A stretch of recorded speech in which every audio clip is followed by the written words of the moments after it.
All right. So we're now in 2025, and I can assure you that one of the key things that is going to be coming up much more is going to be the aspect of collaboration. And I would like to share, some of my personal experiences when it comes to aspects to do with collaboration. You're bound to face some challenges. Collaboration can happen within our teams, inside one organization, or it could be collaboration between different organizations, or it could be collaboration between organizations in one sector or across sectors, let's say civil society sectors, where you would find the maybe the people living with HIV sector wants to collaborate with the NGO sector, or a subsector, say one of the subsectors wants to collaborate with another sector, or it could be collaboration between organizations that are the principal recipient and the sub-recipients, or a sub-recipient, or an implementing partner, or it could be collaboration between a consultant and a contracted organization, or a consultant contracted by the organization or by a PR or an SR to do some work. All of that work, it would be ideal for it to be done collaboratively, so that there is skills transfer, sharing of expertise, and also there is, that element of handover, takeover, when that work is finished at the end of it all. In some cases, we want to collaborate with the communities that we work with, so that at the end of the day, the core objective of bringing elements of collaboration is largely around co-creation of the work, so that the final product that gets to be done gets to be a product that is relevant to that particular community. It addresses the pain points that are being faced by that particular community or by that particular constituency of people that have that need the service. But as we do our work, in the year 2024, we realize that aspects to do with collaboration, particularly the co-creation element, is mostly misunderstood and misplaced. In some cases, you would find that the people that you want to work with, or that you would want to co-create certain components with, they might not be willing to be part of that particular co-creation process. There might not be that level of buy-in, or they might not see any value in working with you. In some cases, you might find yourself in a situation where the people that you would want to co-create the work, or to co-create the project with, might withhold certain elements to do with that particular project, and not share certain key and critical information.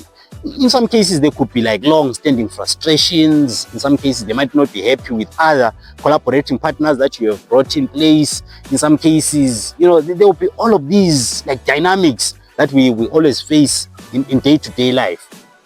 But one of the key learnings that I would like to extract from the previous year is that in everything that we do as civil society, as community organizations, let's not give up the elements or aspects to do with co-creation and the value associated with co-creation.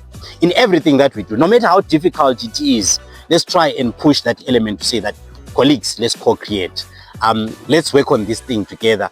Let's bring our minds together. Let's bring value. Let's do a value add exercise. Let's all sit together. Let's all showcase our expertise in putting together this particular project. Let's all work towards one common goal when it comes to the work that we do. So you find that in most of the work that we do, we kickstart this co-creation exercise from the inception phase, where we begin to discuss to say, okay, what does this work entail? How do we best structure this particular work? What are some of the key critical pain points that you would want addressed with this particular work that needs to be done? Who are the key stakeholders? And that's a key aspect that gets to be overlooked in the civil society space. The part around mapping out all the key stakeholders. And this must be done in a snowball manner, whereby you talk to the initial contracting, or to the initial stakeholders that you are with, or the people that you're co-creating with, and then you get to talk to the next layer of people that they would get to say, oh yeah, we also work with. And then you say, oh yeah, let's talk with them. Okay, we also work with. And then, oh yeah, we also work with. All of those different layers of people that get to be touched by the services that we provide or get to be touched by the program. As civil society organizations, we need to reach out to them, all the different sectors, all the different recipients of care, recipients of the services need to be reached out to get to hear their voices, hear their thoughts around the processes. Because in some cases, you'll find that the challenges that we face when it comes to the practical program implementations, the solutions are actually within the communities. Because if we are to discuss it at a boardroom level, we would easily come up with solutions or come up with sweeping statements that in some cases you say, no, they don't need that particular service. No, these people, they are lazy. Oh, these people, they've got attitude. Oh, these people have got this particular challenge. But if you go down to those particular communities, they would unpack. Or if you go down to those key population groups, they would unpack to you to say, actually, the main challenge stems from this particular angle. And the possible solution to this particular challenge, it's around this and this, because as a result of this particular challenge, that is why we have got this challenge and that. So they map out for you how the solution could actually be driven from a community perspective, as compared to only sitting with high level, boardroom level people, or in some cases, we always told them the technical support people. They would give you all these kinds of advice and they would give you all these summaries of what is happening on the ground. But in most cases, it's actually not a true reflection of what is happening on the ground, because what is happening on the ground has got an emotional aspect to it. It has got a story behind it. It has got different value elements that need to be taken into cognizance, that need to be taken into account when we're designing our programs. So as civil society organizations, as community-based organizations, I am saying, going into this coming year, let's work on the co-creation element. Let's work on working together as a collective. Let's work on bringing in different expertise into the work that we do. Let's work on building each other. You know, in some cases, you find that you're working with someone, you have a certain weakness. Let's bring in someone with a strength in that particular area. Let's begin to pinpoint those particular elements.